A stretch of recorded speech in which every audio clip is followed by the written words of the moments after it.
মৌসুমী জলবায়ু সক্রিয় থাকার প্রভাবে ১৬৪ মিলিমিটার বৃষ্টিপাত হয় বরিশালে। ফলে নগরীর প্রধান প্রধান সড়ক সহ অলিগলিতে সৃষ্টি হয় জলাবদ্ধতার। শুধু এই বটতলাই নয়, নগরীর ভাটিখানা, Munshi garage, Oxford mission road সহ বেশ কয়েকটি এলাকা এখন পানির নিচে।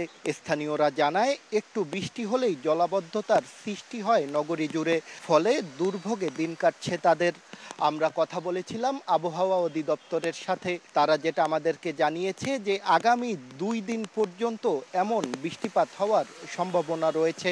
নগরবাসী দাবি জানিয়েছেন দ্রুত যাতে সংশ্লিষ্ট দপ্তর এই জলাবদ্ধতা নিরসনে ভূমিকা নেয়। বৃষ্টির কারণে জলাবদ্ধতা, ঘর বাড়িতে পানি উঠে গেছে। পানির কারণে অনেক সমস্যা, গাড়ি চলে না, রাস্তায় ভাঙ্গল আছে, ভাঙ্গলে পড়ে যায়। বাসা বাড়ি সব তলায় গেছে, মানুষ তো না খাই থাকবে। কতদিন এরকম থাকে আল্লাহই জানে। সিটি কর্পোরেশন জানিয়েছে এরই মধ্যে প্রায় ৮০০ কোটি টাকার কাজ শুরু করেছে তারা।